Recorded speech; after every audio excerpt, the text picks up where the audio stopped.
औज़ुबिल्लाहिमिनश्शैतानिर्रजीम बिस्मिल्लाहिर्रहमानिर्रहीम। अर्रहमान legal consultant में हम आपका वेलकम करते हैं। जी बिल्कुल, आज हम आपको बताने जा रहे हैं what is burden of proof, बारे सबूत क्या है। तो सबसे पहले जी मैं आपको बता दूं कि बर्डन ऑफ प्रूफ की डेफिनेशन क्या है। Burden of proof can be defined as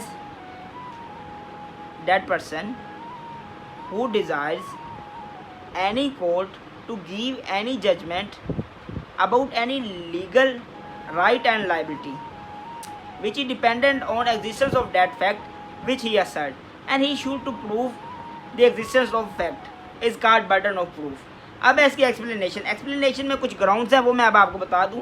पहला ग्राउंड है on home burden of proof lies, किस पर बर्डन ऑफ प्रूफ लाई करता है। तो बर्डन ऑफ प्रूफ उस शख्स पर लाई करता है जिस शख्स ने किसी हक़ाइक़ को साबित करना होता है। उसमें अगली चीज़ ये है कि burden of proof in suit and proceeding, तो नालिश या मुकदमात और मुकदमात की पैरवी में जौन से हैं वो बर्डन ऑफ प्रूफ किस पे लाई करता है।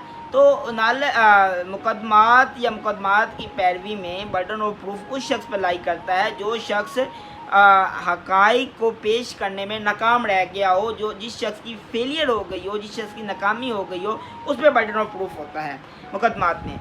उसके बाद अगली चीज़ ये है कि burden of proof about particular fact, ख़ास हक़ाइक़ की सूरत में, पार्टिकुलर फैक्ट की सूरत में बर्डन ऑफ प्रूफ किस पर होता है। Burden of proof particular fact में उस शख्स पर होता है जो हक़ाइक़ को पेश करने का इसरार करता है। उसके बाद अगली चीज़ ये है कि burden of proof about proving the matter and burden of proof for the purpose of admissible evidence। तो इस सूरत में जो एडमिसिबल एविडेंस की सूरत होगी उस सूरत में बर्डन ऑफ प्रूफ उस शख्स पर होगा जिसके पास एग्जिस्टेंस ऑफ फैक्ट होगी। ठीक है।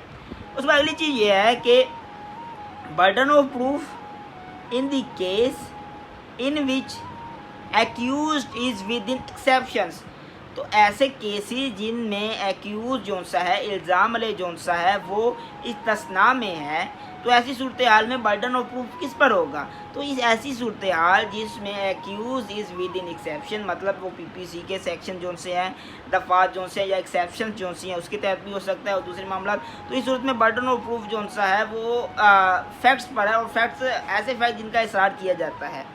उसमें अगली चीज़ ये है कि burden of proof about the matter and a burden of proof about the knowledge। ठीक है। बाद मामला ऐसे होते हैं जिसमें नॉलेज पर बर्डन ऑफ प्रूफ को शो करना होता है, तो इसमें भी हक़ाइक़ का जो शख्स इसरार करता है, जो एग्जिस्टेंस ऑफ फैक्ट्स का इसरार करता है, उस पर मतलब होता है कि बर्डन ऑफ प्रूफ उसने करना है। उसमें अगली चीज़ ये है कि burden of proving the death when it is heard that the disease was alive 30 year. ठीक है। कि बाद दफ़ा इस तरह होता है कि जो फोत हुआ शख्स है वो 30 साल, सुना जाता है कि 30 साल तक ज़िंदा रहा है, तो ऐसी सूरत में उसकी मौत को साबित करने का बर्डन ऑफ प्रूफ किस पर होता है। तो ऐसी सूरत में उसकी मौत को साबित करने का बर्डन ऑफ प्रूफ उस शख्स पर होता है जो इस शख्स का इसरार करता है, इस चीज़ का इसरार करता है और हक़ाइक़ की मौजूदगी का इसरार करता है, उस पर बर्डन ऑफ प्रूफ होता है। उसके बाद है burden of proof for proving the fact about the man who is unknown about 7 years, ऐसा शख्स जो 7 साल से जिसके वेयर अबाउट का पता ना हो, तो उसके बर्डन ऑफ प्रूफ किस पर जाता है। तो उसका बर्डन ऑफ प्रूफ उस शख्स पर जाता है जो इस हकीकत, इन हक़ाइक़ का इसरार करता है, उस पर बर्डन ऑफ प्रूफ जाएगा।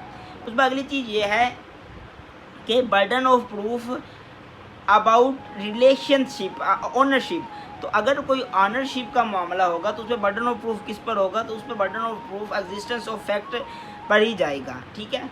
उसके बाद अगली चीज़ ये है कि burden of proof about relationship and burden of proof for the proof of partnership, landlord, tenant and और प्रिंसिपल एंड एजेंट।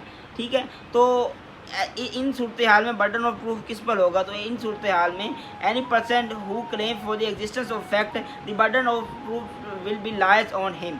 ठीक है, तो ये मामला थे जिनमें बर्डन ऑफ प्रूफ की डिवाइडेशन मैंने आपको बता दी और बर्डन ऑफ प्रूफ को थोड़ा सा मैंने एक्सप्लेन कर दिया जी। बहुत शुक्रिया, अल्लाह हाफिज़, टेक केयर।